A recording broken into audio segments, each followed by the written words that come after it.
Okay, good evening, student. Again, some question, voice clear अच्छे, no issue. Everything is clear. Okay, thank you. Okay. ଆଉ ଥରେ ସମସ୍ତଙ୍କୁ question class start କରିବା କିଛି issue ନାହିଁ ତ? Okay, thank you. ତ first ମୁଁ ତମମାନଙ୍କ ସହିତ syllabus ଟିକେ discussion କରୁଛି, ତାପରେ class କୁ start କରିବି. Okay.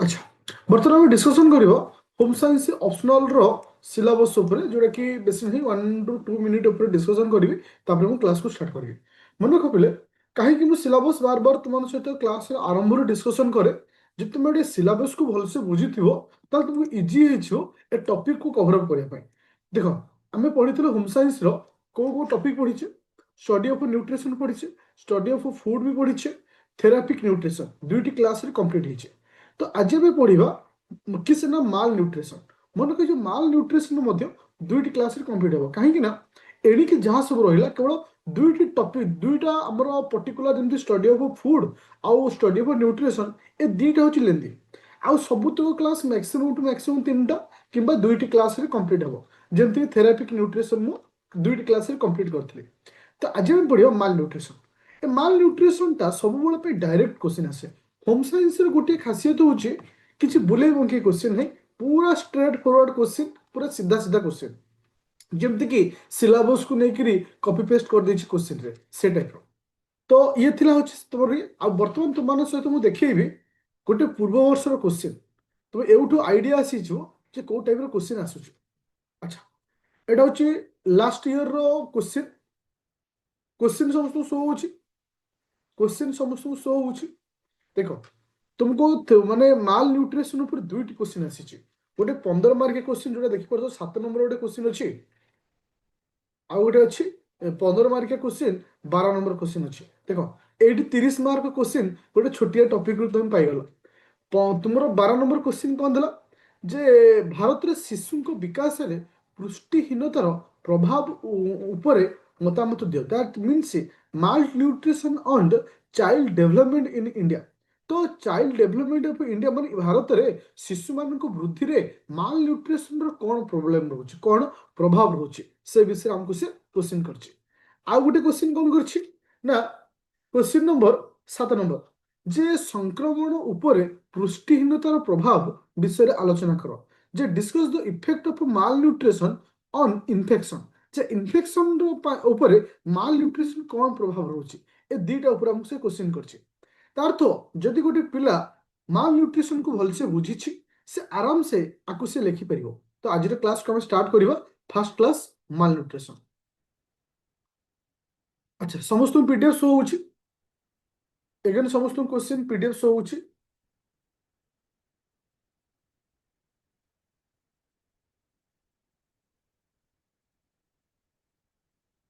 एगेन समस्त क्वेश्चन पीडीएफ शो होची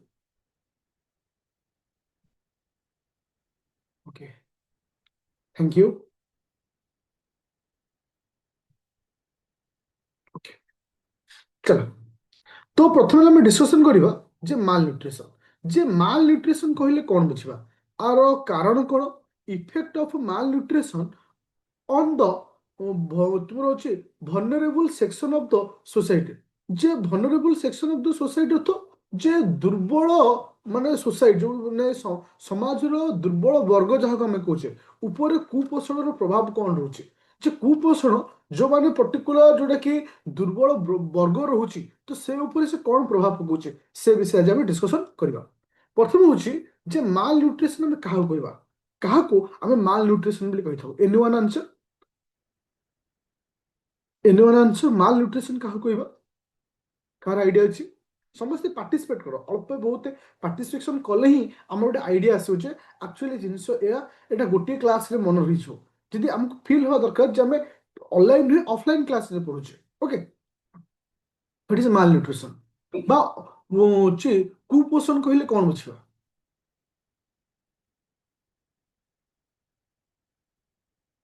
डाल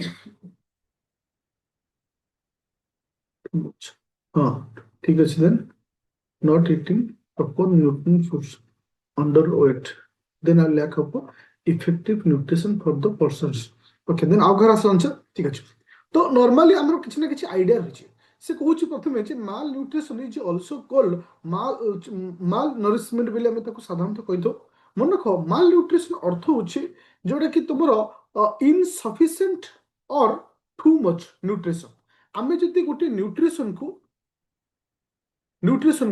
ଟୁ ମଚ ନଉଛେ ମାନେ ଅତ୍ୟଧିକ ଖାଉଛେ କିମ୍ବା ଗୋଟେ ନ୍ୟୁଟ୍ରିସନକୁ ଆମର ମାନେ କ'ଣ ଆସୁଛି ଇନସଫିସିଏଣ୍ଟ ଅର୍ଥ ଆମେ ପ୍ରପର ୱେରେ ଖାଉନି। ତ ଏ ଦୁଇଟି ଜିନିଷ ଯଦି ହଉଛି ତାହେଲେ ଆମେ କାହାକୁ ଫେସ୍ କରିବା ମାଲ ନ୍ୟୁଟ୍ରିସନକୁ ଆମେ ଫେସ୍ କରିବା। ସାଧାରଣତଃ ଆମର ଯଦି ମାଲ ନ୍ୟୁଟ୍ରିସନର ପ୍ରୋବ୍ଲେମ ଆମେ ଫେସ୍ କରୁଛେ ଆମର ହେଲ୍ଥ ପ୍ରୋବ୍ଲେମର ମୁଖ୍ୟ କାରଣ ହେଇଥାଏ ବା ହେଲ୍ଥ ଇସ୍ୟୁ ପାଇଁ ଏଇଟା ଦାୟୀ ହେଇଥାଏ। ଯଦି ଅତ୍ୟଧିକ ମାନେ ମାଲ ନ୍ୟୁଟ୍ରିସନ କ'ଣ ଯେମିତି ଆମେ କହିବା କାର୍ବୋହାଇଡ୍ରେଟ୍ ରହିଲା, ଭିଟାମିନ୍ ରହିଲା, ପ୍ରୋଟିନ୍ ରହିଲା, ମିନେରାଲ ରହିଲା, ଯଦି ଆମେ ଅତ୍ୟଧିକ ଖାଉଛେ ଇଏ ବି ଆମ ପାଇଁ କ୍ଷତି ହେଉଛି। ଯଦି ଆମେ ମାନେ ଇନସଫିସିଏଣ୍ଟ ଖାଉଛେ ଇଏ ବି ଆମ ପାଇଁ କ୍ଷତି ରହୁଛି। ତ ଆକୁ ହିଁ କୁହାଯାଉଛି ମାଲ ନ୍ୟୁଟ୍ରିସନ ବୋଲି କୁହାଯାଉଛି। ଏବେ ଦେଖିବା ଯେ ମାଲ ନ୍ୟୁଟ୍ରିସନ ଟାଇପ୍ସ କେତେ ଭାଗରେ କୁପୋଷଣକୁ ଆମେ କେତେ ଭାଗରେ ବିଭକ୍ତ କରିଛେ ମନେ ରଖ। ସାଧାରଣତଃ ମାଲ ନ୍ୟୁଟ୍ରିସନକୁ ଆମର ମୁଖ୍ୟତଃ ଦୁଇଟି ପାର୍ଟରେ ଆମେ ଡିଭାଇଡ କରିଛେ। ଗୋଟିଏ ହେଉଛି ଅଣ୍ଡର ନ୍ୟୁଟ୍ରିସନ, ଆଉ ଗୋଟେ ହେଉଛି କି ସେ ମାନେ ତୁମେ ଯୋଉ କହିବା ମାନେ ଅତ୍ୟଧିକ ଯୋଉ ଖାଇବା ତାର ତ କୁପୋଷଣ ମିନ୍ସ ଯଦି କୌଣସି କାରଣରୁ ଆମର ୱେଟ୍ କମୁଛି କିମ୍ବା ଆମେ ଅଣ୍ଡର ୱେଟ୍ ଭିତରେ ରହୁଛେ କିମ୍ବା ଏସବୁ ଜିନିଷ ହେଉଛି କ'ଣ ନା ଆମର ଅଣ୍ଡର ନ୍ୟୁଟ୍ରିସନର କାରଣ। ଆଉ କ'ଣ ରହୁଛି ନା ଯଦି ଆମେ ଅତ୍ୟଧିକ ଖାଦ୍ୟ ଖାଉଛେ, ଅତ୍ୟଧିକ ନ୍ୟୁଟ୍ରିସନାଲ ଫୁଡ୍ସ ଖାଉଛେ ଯେମିତିକି ମିନେରାଲ ହଉ, ପ୍ରୋଟିନ୍ ହଉ, ଭିଟାମିନ୍ ହଉ, ତ ଇଏ ବି ମଧ୍ୟ ଗୋଟେ ଆମ ବଡି ଉପରେ ଇମ୍ପାକ୍ଟ ହେଉଛି। ତ ଦୁଇ ଭାଗରେ ଆମେ ବିଭକ୍ତ କରୁଛେ। ଗୋଟେ ହେଉଛି ଆମକୁ ଯଦି କୁପୋଷଣ ହେଉଛି କିମ୍ବା ଅତ୍ୟଧିକ ଆମେ ଖାଉଛେ। ଚାଲ ତାପରେ ଆମେ ଦେଖିବା କ'ଣ ଆଉ କ'ଣ ରହୁଛି। ଏଇଟା ହେଉଛି ମୁଖ୍ୟ ପଏଣ୍ଟ ଯେ କଜ୍ ଅଫ୍ ମାଲ ନ୍ୟୁଟ୍ରିସନ। ଦେଖ ଆମେ ଯେତେବେଳେ ଗୋଟେ ଟପିକକୁ ମୁଁ ତୁମକୁ ପଢଉଛି ଭେରି ଟୁ ଦ ପଏଣ୍ଟରେ ପଢଉଛି, କାହିଁକି ନା ଆମକୁ ଲେନ୍ଦିରେ ଲେଖିବାର ନାହିଁ। କାହିଁକି ନା ଆମେ ଯଦି ଲେନ୍ଦିରେ ଲେଖିବା କେବେ ସ୍କୋର ହବନି। ପୁରା ଯଦି ଆମେ ଟୁ ଦ ପଏଣ୍ଟକୁ ଫେସ୍ କରି ଲେଖୁଛେ ବା ଟୁ ଦ ପଏଣ୍ଟରେ ଯଦି ଆମେ ଲେଖୁଛେ ଡେଫିନେଟଲି ଆମେ ସ୍କୋର କରିବା। ତାହେଲେ ଆମେ ଦେଖିଲେ cause of Mal nutrition. Mal nutrition କାରଣ କ'ଣ? ପ୍ରଥମ ହେଉଛି ଇନଆଡିକ୍ୱେଟ୍ ଡାଇଟ୍। ଇନଆଡିକ୍ୱେଟ୍ ଡାଇଟ୍ ଅର୍ଥ ଯଦି ଆମର ଖାଦ୍ୟ ଯୋଉ ଖାଉଛେ ଏକ୍ସେସ୍ ଖାଉଛେ, ଯଦି ଆମେ ନ୍ୟୁଟ୍ରିସନାଲ ଫୁଡ୍ସ ହଉ, ଏନର୍ଜି ହଉ, ପ୍ରୋଟିନ୍ ହଉ, ଭିଟାମିନ୍ ହଉ ଅତ୍ୟଧିକ ଖାଉଛେ ତାହେଲେ ଆମକୁ ମାଲ ନ୍ୟୁଟ୍ରିସନ ହବାର ଚାନ୍ସ ରହୁଛି। ତାପରେ ଆସିଲା କ'ଣ ପଭର୍ଟି, ଯାହାକୁ ଆମେ କହୁଛେ ଦାରିଦ୍ର and food insecurity, lack of access of affordable ଆଉ ନ୍ୟୁଟ୍ରିସନାଲ ଫୁଡ୍। ଯଦି ଆମେ ଗୋଟେ ଦାରିଦ୍ର୍ୟ ଭିତରେ ଗତି କରୁଛେ ଆମକୁ ସଫିସିଏଣ୍ଟ ନ୍ୟୁଟ୍ରିସନାଲ ଫୁଡ୍ ଆମେ ପାଇନଥାଉ। ଗୋଟେ ସପୋଜ ତୁମେ ଦେଖିବ ଯଦି ଗୋଟେ ବସ୍ତି ଏରିଆକୁ ଯିବ ବହୁତ ସାରା ପିଲା ମାନେ ଅପପୃଷ୍ଟିର ଶିକାର ହେଇଥାନ୍ତି, ମାଲ ନ୍ୟୁଟ୍ରିସନର ଶିକାର ହେଇଥାନ୍ତି। କାହିଁକି ନା ସେମାନଙ୍କୁ ଯୋଉ ଖାଦ୍ୟ ଦିଆଯାଉଛି ପ୍ରପର ନ୍ୟୁଟ୍ରିସନାଲ ଫୁଡ୍ ସେମାନଙ୍କୁ ମିଳୁନି। ଗୋଟେ ଛୋଟ ଶିଶୁକୁ ଯୋଉ ହାରରେ ନ୍ୟୁଟ୍ରିସନାଲ ଫୁଡ୍ ମିଳିବା କଥା ସେତିକି ସେ ପାଇପାରୁନି। ଆର ପ୍ରଥମ କାରଣ ହେଉଛି ଦାରିଦ୍ର୍ୟ, ଯେ ପଭର୍ଟି ଆଣ୍ଡ ଫୁଡ୍ ଇନସିକ୍ୟୁରିଟି। ତ ଏସବୁ କାରଣ ହେଉଛି କ'ଣ ଗୋଟେ ମାଲ ନ୍ୟୁଟ୍ରିସନର କାରଣ। ତୃତୀୟ କଥା ଆମେ କ'ଣ ବସିବା ନା ଇନଫେକ୍ସନ। ଦେଖ ଇନଫେକ୍ସନ ମଧ୍ୟ ଗୋଟେ ମାଲ ନ୍ୟୁଟ୍ରିସନ ଗୋଟେ କାରଣ ହେଇଥାଏ। ଦେଖ ସପୋଜ ଯେଉଁମାନେ ବସ୍ତି ଏରିଆରେ ରହୁଛନ୍ତି ତ ଯଦି ସେ ନ୍ୟୁଟ୍ରିସନାଲ ଫୁଡ୍ ଖାଉନାହାନ୍ତି, ମଇଳା ପାଣି ପିଉଛନ୍ତି, ଅପରିଷ୍କାର ଖାଦ୍ୟ ଖାଉଛନ୍ତି, ତ ଇଏ କାହା ଦ୍ୱାରା ଶିକାର ହେଉଛନ୍ତି ମାଲ ନ୍ୟୁଟ୍ରିସନର ଶିକାର ହେବେ। ସପୋଜ ତୁମେ ଧରକର ଆମେ ନର୍ମାଲ ଯଦି ଆମେ ଟ୍ୟୁବୱେଲ ୱାଟର ପିଉଛେ ଠିକ ଅଛି, ଯଦି ଆମେ ନଈର ପାଣି ପିଇବା, ପୋଖରୀର ପାଣି ପିଇବା ୱିଦାଉଟ୍ ତାକୁ ମାନେ ଗରମ ନ କରି ପିଇବା ତ ଏସବୁର କାରଣ ହେଇଥାଏ କ'ଣ ନା ମାଲ ନ୍ୟୁଟ୍ରିସନର କାରଣ ହେଇଥାଏ। ଯଦି ଆମେ କହିପାରିବା ଇନଫେକ୍ସନ ମଧ୍ୟ ମାଲ ନ୍ୟୁଟ୍ରିସନ କାରଣ। ଦେଖ ଗତ ବର୍ଷ କେବଳ ଇନଫେକ୍ସନକୁ ନେଇକିରି ଗୋଟେ ଲଙ୍ଗ କୋଶ୍ଚିନ୍ କରିଥିଲା। ତ ଏଟା ଆଇଡିଆ ରହିବା ଦରକାର ଯେ ଆକ୍ଚୁଆଲି ମୁଁ ଗୋଟେ ଛୋଟିଆ ପଏଣ୍ଟକୁ ଜଣେ ବଡ କରି ପଚାରି ଦେଇଛି। 15 ମାର୍କିଆ କୋଶ୍ଚିନ୍ ମାନେ 250 ଶବ୍ଦ ଭିତରେ ଲେଖିବାର ଅଛି। ତାର ତ ମୁଁ ଏଠି କ'ଣ ଲେଖିବି? ତାର ତ ତୁମକୁ ତୁମେ ଚାହିଁବ ଯଦି ଗୋଟେ ଆରାମସେ ଲେଖି ହେଇଯିବ। ତୁମକୁ ଏସବୁ ଜିନିଷ ଶିଖେଇବି ଆଗକୁ, ଆଗ ଓଭରାଲି ଶିଖେଇଲି ତାପରେ ଧୀରେ ଧୀରେ ପଏଣ୍ଟ ଉପରେ ବେସ୍ କରି ଶିଖେଇବି ଯେ ମାଲ ନ୍ୟୁଟ୍ରିସନ କ'ଣ, ଇନଫେକ୍ସନ କାହିଁକି ହେଇଥାଏ, ଇନଫେକ୍ସନ ହେବା ଦ୍ୱାରା କ'ଣ ସବୁ ପ୍ରୋବ୍ଲେମ ରହୁଛି ତା ବିଷୟରେ ଆମେ ଧୀରେ ଧୀରେ ଡିସ୍କସନ କରିବା। ତାପରେ ଆସିଲା ପୋର ସାନିଟାଇଜେସନ। ଯେ ଏଇଠି କ୍ୱେଶ୍ଚିନ୍ ଆସିବ ମୁଁ ସପୋଜ ଯେ ପୋର ସାନିଟାଇଜେସନ ଉପରେ ମାଲ ନ୍ୟୁଟ୍ରିସନର କ'ଣ ପ୍ରଭାବ ରହୁଛି। ତୁମେ ଦେଖିଥିବ ପିଲେ ସାଧାରଣତଃ ଏ ଯୋଉ ସାନିଟାଇଜେସନକୁ ନେଇକିରି ହାଇଜିନକୁ ନେଇକିରି ବର୍ତ୍ତମାନ ମା ମାନେ ବହୁତ ଜାଗ୍ରତ ହେଇଗଲେଣି। ସେ ରୁରାଲ ଏରିଆରେ ହଉ ବା ଅର୍ବାନ ଏରିଆରେ ହଉ ଦେଖିବ ଛୋଟ ଛୋଟ ପିଲା ଯଦି କୌଣସି ମାନେ ସାନିଟାଇଜେସନ୍ ବା ହାଇଜିନିକ୍ ଫୁଡ୍ ଯଦି ହାଇଜେନିକ୍ ଫୁଡ୍ ଯଦି ନ ଖାଉଛନ୍ତି, ପାଣି ଯଦି ନ ପିଉଛନ୍ତି, ତାପରେ ସେ କୌଣସି ନା କୌଣସି ରୋଗର ଆକ୍ରାନ୍ତ ହେଉଛନ୍ତି। ତ ଏ ସମସ୍ତ କାରଣ ମଧ୍ୟ ଗୋଟେ ମାଲ୍ ନ୍ୟୁଟ୍ରିସନର କାରଣ ହେଇଥାଏ। ଯଦି ଗୋଟେ ପିଲା କୌଣସି ମାନେ ହାଇଜେନିକ୍ ଫୁଡ୍ ନ ଖାଉଛି, ଲୁଜ୍ ମୋସନ୍ ହେଉଛି, ଫିଭର ଆସୁଛି, କୋଲ୍ଡ ହେଉଛି, ଏସବୁ ଜିନିଷର ଶିକାର ହେଉଛି, ଆ ଦ୍ୱାରା କ'ଣ ହବ ନା ୱେଟ୍ ଲସ୍ ହବ। ତ ଏମିତି ବହୁତ ଜିନିଷର ପ୍ରୋବ୍ଲେମର ଶିକାର ହବ। ତାର ଏ ସମସ୍ତ କାରଣ ହେଉଛି ଗୋଟେ ହେଉଛି ମାଲ୍ ନ୍ୟୁଟ୍ରିସନ କାରଣ। ଟିକେ ଓଡ଼ିଆ ଶିଶୁ ପଏଣ୍ଟକୁ ମୁଁ କହିଦେଉଛି। ପ୍ରଥମ ପଏଣ୍ଟ ଥିଲା କ'ଣ ନା ଅପର୍ଯ୍ୟାପ୍ତ ଖାଦ୍ୟ। ଅପର୍ଯ୍ୟାପ୍ତ ଖାଦ୍ୟ ମାନେ ତୁମେ ଦେଖିଥିବ ଜଣେ ଜଣେ ପିଲା ଥିବେ ଏକ୍ସେସ୍ ମୋଟା ଥିବେ, ମାନେ ତୁମେ ଇମାଜିନ୍ କରିପାରିବନି, ପୁରା ମାନେ ବୟସ ମୁତାବକ ମୋଟା ଥାନ୍ତି କିନ୍ତୁ ଗୋଟେ ଏକ୍ସେସ୍ ମୋଟା ଥାନ୍ତି। ଇଏ ହେଉଛି କିଏ ସେ? ଇଏ ହେଉଛି ଗୋଟେ ଲେଖା ମାଲ୍ ନ୍ୟୁଟ୍ରିସନର ପ୍ରୋବ୍ଲେମ୍। ଆଙ୍କୁ ଆର କାରଣ ହେଉଛି ଅପର୍ଯ୍ୟାପ୍ତ ଖାଦ୍ୟ ଖାଇବା। ଦାରିଦ୍ର୍ୟ ଏବଂ ଖାଦ୍ୟ ଅସୁରକ୍ଷା। ତାର୍ଥ ଦାରିଦ୍ର୍ୟ ଗୋଟେ କାରଣ ହେଉଛି ରୋଗ ଏବଂ ସଂକ୍ରମଣ। ଓକେ, ଦୁର୍ବଳ ପରିମଳ ଏବଂ ପରିଷ୍କାର ପରିଚ୍ଛନ୍ନତା। ଯଦି ତୁମର ମାନେ ମାନେ ଚତୁଃପାର୍ଶ୍ୱ ଯଦି ପରିଷ୍କାର ପରିଚ୍ଛନ୍ନ ନ ରଖିଥିବ, ତୁମେ ମାଲନ୍ୟୁଟ୍ରିସନ ଶିକାର ହବ। ତାପରେ ଆସିଲା କ'ଣ ନା ପୁଷ୍ଟିକର ଜ୍ଞାନର ଅଭାବ। ତାର୍ଥ ମାନେ ଆମକୁ ଜ୍ଞାନ ମିନ୍ସ ନଲେଜ, ଯଦି ଆମ କତିରେ ପ୍ରପର ନଲେଜ ନ୍ୟୁଟ୍ରିସନାଲ ନଲେଜ ଆମ ପାଖରେ ନ ରହୁଛି, ଲ୍ୟାକ୍ ଅଫ୍ ନ୍ୟୁଟ୍ରିସନାଲ ନଲେଜ ବୋଲି ଆମେ କହିପାରିବା। ତାର୍ଥ ଯେ କୋଉ ସମୟରେ କୋଉ ଖାଦ୍ୟ ଖାଇବା ଦରକାର। ଧର ସପୋଜ ଗୋଟେ ଛୋଟିଆ ଛୁଆଟାକୁ ଥଣ୍ଡା ହେଇଛି, ତାକୁ ମୁଁ କଦଳୀ ଦେଇଦେଲି ଖାଇବାକୁ, କାଲି ସକାଳେ ତ କଫ ଜ୍ୱର ହେଇଗଲା। ତ ଏଇ ଯୋଉ ନଲେଜ ଥାଏ, ଲ୍ୟାକ୍ ଅଫ୍ ନ୍ୟୁଟ୍ରିସନାଲ ନଲେଜ ବୋଲି ଆମେ ଯାହାକୁ କହିଥାଉ। ତା ଅର୍ଥ ଗୋଟେ ପିଲାକୁ କ'ଣ ଦରକାର, ଛୋଟ ଛୁଆକୁ ଆମେ ପ୍ରତ୍ୟେକ ଦିନ ପୁଳାଏ ପୁଳାଏ ଖାଲି ପ୍ରୋଟିନ ଦେବା ଖାଇବାକୁ, ତାପରେ ସେ ଏତେ ମୋଟା ହେଇଯିବ ମାସେ 2 ମାସ ଭିତରେ। ତ ଏ ନଲେଜ ଆମ ପାଖରେ ରହିବା ଦରକାର। ଓକେ, ତାପରେ ଆସିଲା କ'ଣ ହଉଛି ହଁ ନିଷ୍କ୍ରିୟ ଜୀବନ ଶୈଳୀ, ଯାହାକୁ ଆମେ ଲାଇଫଷ୍ଟାଇଲ ବୋଲି କହୁଛେ। ତ ଆମକୁ ହେଲ୍ଦି ଲାଇଫଷ୍ଟାଇଲକୁ ମେଣ୍ଟେନ୍ କରିବାର ଅଛି। ଯଦି ଆମେ ହେଲ୍ଦି ଲାଇଫଷ୍ଟାଇଲକୁ ମେଣ୍ଟେନ୍ ନ କରିବା, ନିଶ୍ଚିତ ଆମେ କୋଉ କାହାର ଶିକାର ରହିବା, ମାଲ୍ ନ୍ୟୁଟ୍ରିସନର ଶିକାର ରହିବା। ତାହେଲେ ଆମେ ଏଇଠି ଗୋଟେ ବେସିକ୍ ଆଇଡିଆ ଆସିଗଲା, what is the basic cause of mall nutrition. ଏଇ ଯୋଉ ମାଲ୍ ନ୍ୟୁଟ୍ରିସନର ମୁଖ୍ୟ କାରଣ କ'ଣ ବା କୁପୋଷଣର ମୁଖ୍ୟ କାରଣ କ'ଣ। ତାପରେ ଆମେ ଦେଖିବା କ'ଣ ନା ଯେ ପର୍ଟିକୁଲାର ମୁଁ ସେପାରେଟ୍ କରିଛି ଏଇ ଯୋଉ ମାଲ୍ ନ୍ୟୁଟ୍ରିସନକୁ। ଯେମିତି କହିବା ତୁମର ପର୍ଟିକୁଲାର ଯେମିତି ଖାଦ୍ୟପେୟ ଓ ଜୀବନଶୈଳୀ, ଡାଇଟେରୀ ଆଣ୍ଡ ଲାଇଫଷ୍ଟାଇଲ କଜେସ୍। ଯଦି ଆମର ଖାଦ୍ୟପେୟ ଆଉ ଜୀବନଶୈଳୀ ଯଦି ସଠିକ ଅନୁପାତରେ ନ ରହିବ, ଆମେ ଡେଫିନେଟଲି ମାଲ୍ ନ୍ୟୁଟ୍ରିସନର ଶିକାର ହେବା। ଯେମିତିକି ପୋର ଡାଇଟ୍। ପୋର ଡାଇଟ୍ ଅର୍ଥ ଦେଖ, ଆମକୁ ଖାଦ୍ୟ ଖାଇବା ବେଳେ ପ୍ରତ୍ୟେକ ଦିନ ଖାଦ୍ୟରେ ଭିଟାମିନ୍ ରହିବା ଦରକାର, ମିନେରାଲ ରହିବା ଦରକାର, ପ୍ରୋଟିନ୍ ରହିବା ଦରକାର, ଯୋଉଟା ଆମେ ପଢିଛେ ପ୍ରତ୍ୟେକ ଦିନ ଆମକୁ କେତେ କେତେ ଆମାଉଣ୍ଟ ଦରକାର ହୁଏ। ଯଦି ମୁଁ ପୋର ଡାଇଟ୍ ଖାଇବି, ପୋର ଡାଇଟ୍ ମିନ୍ସ ମୁଁ ଖାଲି ସୁଗାର ଖାଲି ଖାଇବି, ଖାଲି ମିଠା ଜିନିଷ ଦିନ ସାରା ଖାଇବି, କାଲି ସକାଳେ ମୁଁ ଆଉ ଗୋଟେ ରୋଗରେ ଆକ୍ରାନ୍ତ ହେବି।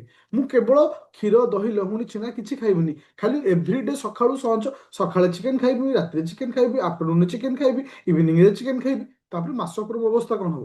ତାର ତ ଆକୁ କୁହାଯାଏ ପୋର ଡାଇଟ୍। ସପୋଜ ତୁମ ଡାଇଟ୍ରେ କେବଳ ଖାଲି ଭାତ ଥିବ, ଭାତ ସହିତ ତୁମେ କିଛି ନ୍ୟୁଟ୍ରିସନ, ଦେଖ କିଛି କିଛି ପିଲା ଥାନ୍ତି କୌଣସି ପରିବା ଖାଇବେନି, କୌଣସି ନା ସେ କଞ୍ଚା ପରିବା ଖାଇବେ, ନା ସିଝା ପରିବା ଖାଇବେ, ନା ଡାଲମା ଖାଇବେ। ବର୍ତ୍ତମାନ ଯୋଉ ଜେନେରେସନ ଆସୁଛନ୍ତି, ଜେନେରେସନରୁ 50% ପିଲା ଡାଲମା ସନ୍ତୁଳା ଖାଆନ୍ତି ନାହିଁ। ତାକୁ ଦେଖିଲେ ତାଙ୍କ ମୁଣ୍ଡ ଗରମ ହେଇଯାଏ। ଯଦି ସେଇ ଜାଗାରେ ତୁମେ ଇପି, ମ୍ୟାଗି ଆଉ ଚିକେନ, ମଟନ, ଅଣ୍ଡା ଏସବୁ ଜିନିଷ ଦବ, ସେମାନେ ଭଲସେ ଖାଇବେ। ତ ଆକୁ ହିଁ କୁହାଯାଏ ପୋର ଡାଇଟ୍। ଓକେ, ତାପରେ ଆସିଲା କ'ଣ ଆଲକୋହଲ ମିସୟୁଜ। ଦ୍ୟାଟ୍ ଅର୍ଥ ମଦ୍ୟପାନର ଅପବ୍ୟବହାର। ତୁମେ ଯଦି ଅତ୍ୟଧିକ ମଦ୍ୟପାନ କରାଯାଏ, ଆଲକୋହଲ କ'ଣ କରେ ନା ଅତ୍ୟଧିକ କ'ଣ କ୍ୟାଲୋରି ଥାଏ, ମାନେ କ'ଣ ନା ମାନେ ସେ କହୁଛି ମଦ୍ୟପାନ ଖାଲି କ୍ୟାଲୋରି ପ୍ରଦାନ କରେ ବଡିକୁ, ଯୋଉଟାକି ଅତ୍ୟଧିକ କ୍ୟାଲୋରି ମଧ୍ୟ ଆମ ପାଇଁ କ୍ଷତିକାରକ। ତ ଇଏ ଭୋକ କମ କରେ, ଯୋଉଟା କି ଅତ୍ୟଧିକ କ୍ୟାଲୋରି ଆସିଲେ କ'ଣ ଭୋକ କମ କରିଦିଏ। ଦେଖ ଯୋଉମାନେ ମଦ୍ୟପାନ କରୁଥିବେ ସେ କମ ଖାଆନ୍ତି, ତାଙ୍କୁ ଭୋକ କରେ ନା, କାହିଁକିନା ତାଙ୍କ ବଡିରେ କ୍ୟାଲୋରି ମିଳିଯାଏ। ତ ସେଟା ପୁଷ୍ଟିକର ପଦାର୍ଥ ଶୋଷଣକୁ ବାଧା ଦିଏ। ତା ଅର୍ଥ ମାନେ ଆମକୁ ଯୋଉ ନ୍ୟୁଟ୍ରିସନାଲ ଫୁଡ୍ସ ଆମେ ଆବଜର୍ବ କରିପାରୁନଥାଉ, ଏସବୁ କାରଣ ହେଉଛି। ତାପରେ ଆସିଲା ସାଧାରଣତଃ ପର୍ଟିକୁଲାର ଇନଫାନ୍ସି, ଯୋଉ ଶୈଶବ କିମ୍ବା ଚାଇଲ୍ଡହୁଡରେ ଅନୁପଯୁକ୍ତ ଖାଦ୍ୟପେୟ, ସ୍ତନ୍ୟପାନର ଅଭାବ କିମ୍ବା ଅକାଳ ଜନ୍ମ ଭଳି ସମସ୍ୟା। ତା ଅର୍ଥ ଆମେ ଯଦି କହିବା ମାନେ ମାନେ ପର୍ଟିକୁଲାର ଆମେ ଯୋଉ ବ୍ରେଷ୍ଟ ଫିଡିଂ କହିଥାଉ, ଯଦି ଛୋଟ ଛୁଆକୁ ପ୍ରପର ୱେରେ ଆମେ ବ୍ରେଷ୍ଟ ଫିଡିଂ ନ ଦେବା, ଯଦି ଆମେ ତାକୁ ପ୍ରପର ୱେରେ ତାକୁ ଆମେ ଖାଦ୍ୟପେୟ ପ୍ରତି ଧ୍ୟାନ ନ ଦେବା, तो छोट पिला हो गोटे छोट शिशु हो ताको को कହାର से शिकार हबो ना माल न्यूट्रिशन शिकार हबो। तो मु तुमको इठी टिके सेपरेट कर लिखेली पर्टिकुलर जदि आम खाद्य पेय किंबा आम लाइफस्टाइल को आम न जगिबा ए सब जिनस द्वारा आम न जगिबा ताले आम कହାର शिकार हबा माल न्यूट्रिशन शिकार हबा। अच्छा ये सब कज अच्छी खाली को कारण आम देखुचे तापर आसला स्वास्थ्य एवं चिकित्सा कारण तथ हेल्थ एंड मेडिकल कजेस। प्रथम हूँ इनफेक्शन जदि माने जदि आमर इनफेक्शन रो शिकार होचे से कोल्ड हो मलेरिया हो डायरिया हो ए सब रोगर आम जदि शिकार हवा ऑटोमेटिक कौन आसीबो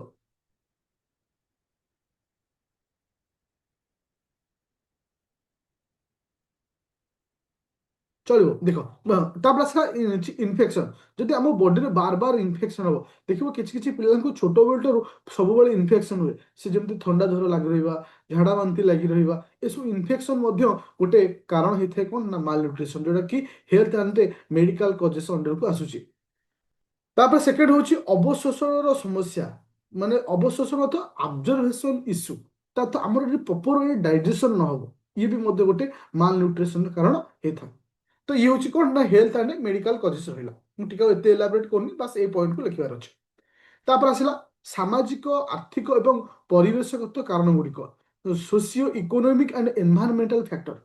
तो मन रख आमर दारि आमर माल न्यूट्रिशन सबुठ मेजर कारण हूँ ये सेक्टरटा मेजर कारण प्रथम हूँ पवर्टी जैसे दारिद्र मत कह जो दरिद्र भितर थी तार मासकू इनकम जदि 10,000 रु 8,000 हो से केमती निजक वर्तमान टाइम रे प्रॉपर सैनिटाइजिंग सहित हाइजेनिक मेंटेन कर कष्ट हो।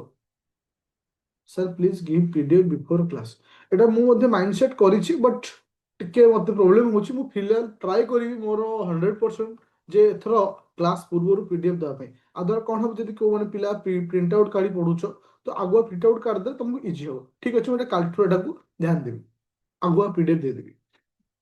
तापर आसला कोन पॉवर्टी जा को हम कोन कहउछे दारिद्र तापर आसला फूड इनसिक्योरिटी तापर आसला ए समस्त जिनिस lack of sufficient safety and nutritional foods safety and nutritional food जब आम न खाइबा डेफिनेटली आम कहार शिकार हवा माल न्यूट्रिशन शिकार हवा। मोर कहबार कथा थिला पिले ए समस्त जिनिस बुझी पाइलो जे साधारणतः जे माल न्यूट्रिशन कारण कौन पूरा क्लियर जदि किसी भी क्वेश्चन आसुची एते सारा पॉइंट तुम आराम से लिखि परिबो जे माल न्यूट्रिशन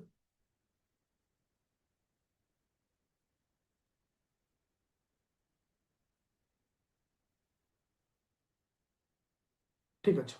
तापर देखिए हूँ कौन जे ये थिला हूँ कारण गुड़िक कारण पर आसला जे समाजर दुर्बल वर्ग उपरे पुष्टिहीनतार प्रभाव effect of malnutrition on the vulnerable section of the society जे पर्टिकुलर जे दुर्बल वर्ग जो माने रहुचंती सेमानंक उपरे माल न्यूट्रिशन कौन प्रभाव पड़ुचे तो पर्टिकुलर आमे vulnerable सेक्शन कहले कहा बुझवा vulnerable ग्रुप कहले कहा बुझवा पर्टिकुलर चिल्ड्रेन वा छोट पिला प्रेग्नेंट वुमेन रहिले तुमर पोर कम्युनिटी रहिले तो एमानक ऊपर माल न्यूट्रिशन बहुत परिमाण रे प्रभाव पकई थाए जेमति कि सेमानकर माने इम्यूनिटी सेतिकी मजबूत न हो जदि गोटे छोट छुआ को प्रॉपर न्यूट्रिशनल जिंस न मिलो तार इम्यूनिटी सेतिकी स्ट्रांग होबनी तार हेल्थ रे तार वेट आउ बॉडी रो हेल्थ सेतिकी मेंटेन करि परिबनी तो ए सब जिंस कहा ऊपर प्रभाव पड़िबो ना गोटे छोट पिला प्रेग्नेंट वुमेन आउ तुमन कम अछि पोर कम्युनिटी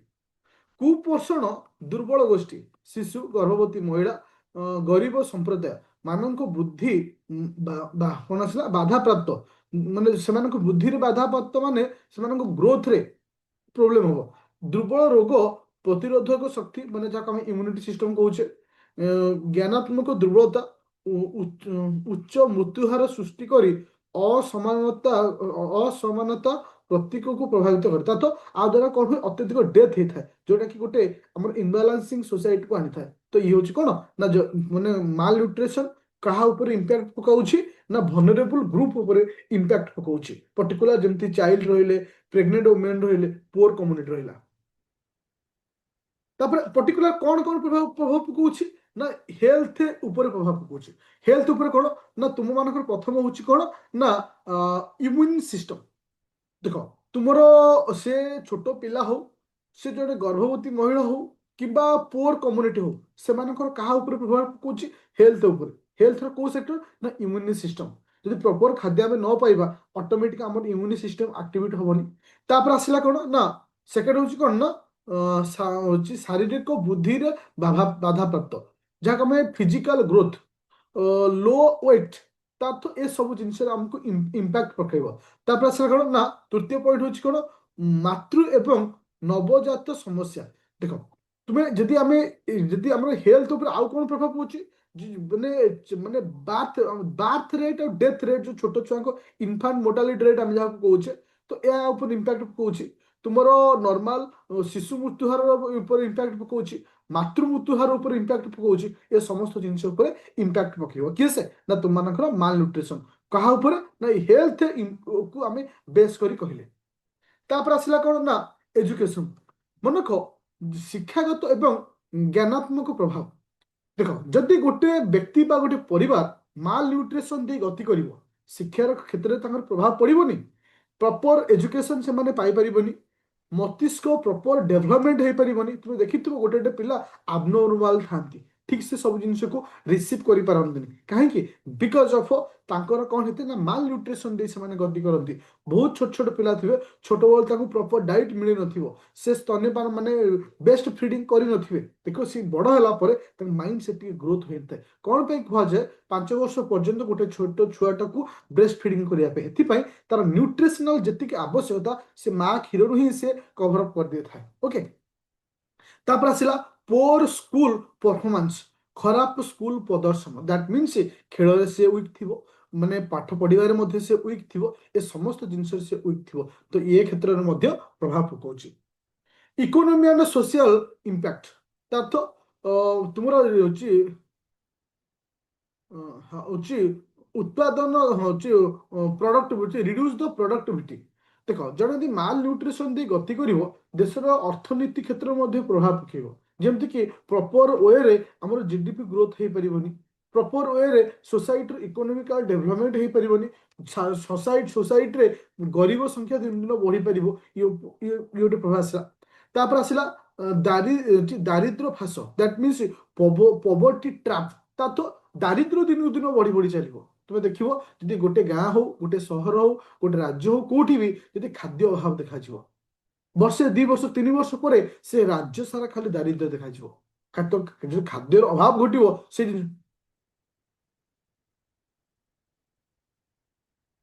ହଁ ତ ଯଦି ସ୍କୁଲରେ ହଁ ମୁଁ ଯୋଉ କଥା କହିଲି ଠିକ ସ୍କୁଲରେ ଯୋଉ ଆକ୍ଟିଭିଟି ଗେମ୍ ହଉଛି ସେମାନେ ପାର୍ଟିସିପେଟ କିଛି କିଛି ପିଲା ଥିବେ ପୁରା ସାଇଲେଣ୍ଟ ହେଇ ବସୁଥିବେ ନା ଭଲ ପଢିବାକୁ ନା ଖେଳକୁଦରେ ଭାଗ ନେଉଥିବେ ପୁରା ସାଇଲେଣ୍ଟ ଯିବା ଆସିବା ତ ଏମାନେ ଆର ଅର୍ଥ ହଉଛି ମାନେ ଅଲରେଡି ମାଲ ନ୍ୟୁଟ୍ରିସନ ଶିକାର ହେଇସାରିଛନ୍ତି କୌଣସି ନା କୌଣସି ଗ୍ରାଉଣ୍ଡରୁ ଦେଖିବ ଗୋଟେ ଗୋଟେ ପିଲା ପାଠ ନ ହଉ ପଛେ ବହୁତ ଆକ୍ଟିଭ ଥିବେ ଛୋଟ ଛୋଟ ଖେଳ ହଉ ଯାହା ବି ସବୁଥିରେ ଭାଗ ନେଉଥିବେ ତାର ଅର୍ଥ ନୁହେଁ ଯେ କେବଳ ପାଠ ପଢିବାଟା ହଉଛି ଇମ୍ପୋର୍ଟାଣ୍ଟ ଦେଖିବ କିଛି କିଛି ପିଲା ଥିବେ ଖାଲି ବହି ଧରି ପଢିବେ ନା ଖେଳ ଅଛି ନା କୋଉଥିରେ ଅଛି ଏମାନେ ବି ମଧ୍ୟ ଗୋଟେ ଗୋଟେ ପଏଣ୍ଟରେ ମାଲ ନ୍ୟୁଟ୍ରିସନ ଶିକାର ହୁଅନ୍ତି କାହିଁକି ନା ମାଲ ନ୍ୟୁଟ୍ରିସନ ଶିକାର ମିନ୍ସ ତୁମକୁ କୌଣସି ନା କୌଣସି ଆଙ୍ଗଲରୁ କିଛି ନା କିଛି ମାନେ କମିଆ ତମ ପାଖରେ ଦେଖିବା ଯାଇଯିବ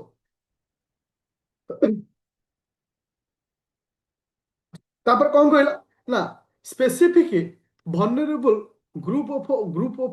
ଗ୍ରୁପ ଆଫେକ୍ଟେଡ ତା ତ ଇଏ କହିବାକୁ ଚାହୁଁଛି ପ୍ରଭାବିତ ନିର୍ଦ୍ଦିଷ୍ଟ ଦୁର୍ବଳ ଗୋଷ୍ଠୀ ପର୍ଟିକୁଲାର କେଉଁ ଗୋଷ୍ଠୀ ଉପରେ ଏଟା ପ୍ରଭାବ ପକାଉଛି ଗୋଟେ ହେଲା କିଏ ସେ ନା ଚିଲଡ୍ରେନ ଆମେ ଯାହା କହୁଛେ ପିଲାମାନେ ସର୍ବାଧିକ ପ୍ରଭାବିତ ଜ୍ଞାନାତ୍ମକ ଶାରୀରିକ ଏବଂ ପ୍ରତିରକ୍ଷା କ୍ଷତି କଣ ସହୁଛନ୍ତି ଯାହା ଫଳରେ ଶିଶୁ ମୃତ୍ୟୁ ହାର ଅଧିକ ରହୁଛି ତା ଅର୍ଥ ଯଦି ଗୋଟେ ମାଲ ନ୍ୟୁଟ୍ରିସନ ଛୋଟ ଛୁଆ ପାଖରେ ଦେଖିବାକୁ ପାଉଛେ ଆମର କଣ ନା ଫିଜିକାଲ ଡେଭଲପମେଣ୍ଟ ତାଙ୍କ ପାଖରେ ହେଇପାରୁଛି ନା ତାଙ୍କର ମେଣ୍ଟାଲ ଡେଭଲପମେଣ୍ଟ ହେଇପାରୁଛି ନା ସେମାନଙ୍କର ପର୍ଟିକୁଲାର ଫିଜିକାଲ ଗ୍ରୋଥ ହେଇପାରୁଛି ଯାହାଫଳରେ ଶିଶୁ ମୃତ୍ୟୁହାର ବଢୁଛି ତାପରେ ଆସିଲା ପ୍ରେଗନେଣ୍ଟ ଓମେନ୍ ତ ପ୍ରେଗନେଣ୍ଟ ଓମେନ୍ କେସରେ ଯଦି ମାଲ ନ୍ୟୁଟ୍ରିସନ ଦେଖାଯିବ ତା ଅର୍ଥ ବଡିର ୱେଟ୍ ଗେନ୍ ହବନି ଛୋଟ ଛୁଆ ପ୍ରପର ଡେଭଲପ ହେଇପାରିବନି ତ ପ୍ରପର ଇମ୍ୟୁନିଟି ସିଷ୍ଟମ ସେମାନଙ୍କ ଭିତରେ ଆକ୍ଟିଭ ହବନି ଯଦି ମା ଯଦି ସୁସ୍ଥ ନ ରହିଲା ପେଟରେ ବଢୁଥିବା ପିଲାଟା କେମିତି ସୁସ୍ଥ ରହିବ ତାର ତ ଇଏ ମଧ୍ୟ କଣ କରୁଛି ନା ମାତୃ ମୃତ୍ୟୁ ହାରର ମଧ୍ୟ ଗୋଟେ କାରଣ ରହୁଛି ଆଉ ଗୋଟେ ହେଲା କଣ ନା ଇନ୍ ଦ ପୋର ଯାହାକୁ ଆମେ କହୁଛେ ଗରିବ ତା ଅର୍ଥ ଆର୍ଥିକ ଅସମାନତା ଦୁର୍ବଳ ପରିମଳ ଜ୍ଞାନର ଅଭାବ ଯୋଗୁଁ ଗରିବ ଅନ୍ୟତର ସମ୍ପ୍ରଦାୟର कुपोषण सबुठ अधिक परिचित तथा साधारणतः पोर सोसाइटी बा गरीब घरे आम माने बहुत परिमाण में माल न्यूट्रिशन प्रोब्लेम आम देखा पाई ना शिक्षार से डेभलपमेंट हुए ना से परिमल से डेभलपमेंट हुए जहाँ आम कही था कि से माने सोसाइटी माने से कौन थाए ना पोर सोसाइटी थाए से सब जिन शिकार होते जहाँफल लैक ऑफ नॉलेज है पोर सैनिटाइजेशन आसला ए सब जिन शिकार होते मोर कहबार कथा थिला पिले देख मोर टिके पढ़ेबार स्टाइल अलग रुए कहीं मुझे चेष्टा करे टू द पॉइंट रे जाए कहीं तुमको बेसिकली आइडिया आसीगला जे एक्चुअली माल न्यूट्रिशन कौन माल न्यूट्रिशन कारण कौन आर प्रभाव सोसाइटी ऊपर कौन होता आम बेसिक नॉलेज आ ऊपर आम टिके डीपली जा डीपली माने पर्टिकुलर हाँ आज क्वेश्चन किसी नहीं पर्टिकुलर आम टिके डीपली जा डीपली मीन्स पर्टिकुलर वोमेन मान को जब नहीं क्वेश्चन पचारा ये पर्टिकुलर छोट छुआ को लेकर क्वेश्चन पचारा जदि पर्टिकुलर माने तुम प्रेग्नेंट वोमेन मान को पचारा ताले क्वेश्चन केमती लिखा हो पर्टिकुलर से पर हमें नेक्स्ट क्लास को डिस्कशन करिया तो एटा मोर टोटली मे बी तीनोटी किंबा दुईटा क्लास लागिवो मैक्सिमम तीनटा मिनिमम दुईटा ए टॉपिक टाको पूरा कवर करी आ मन रख ए टॉपिक को लेकर प्रत्येक वर्ष दुईटी क्वेश्चन आसुची दैट मीन्स ए टॉपिक को जब भल देख इथे तो मन को लिखा सहज तुम यदि बुझीगल किसी प्रोब्लेम नहीं किंतु सेई वे आम जीवा जब प्रॉपर वे आम भल स्कोर कर बुझा पड़ा समस्त को आज क्लास देखो ए क्लासटा केवल होम साइंस ऑप्शनल जो मैंने से ग्रुप रे मु अपलोड करी बट ए क्लास लिंक मु अदर ग्रुप रे देइथिली बट किंतु ए रिकॉर्डिंग टा केवल जो ऑप्शनल ग्रुप रे जॉइन करछो बैच रे से बैच नहीं अपलोड कराछो आदित्य एकेडमी एप्लीकेशन जो optional batch okay thank you.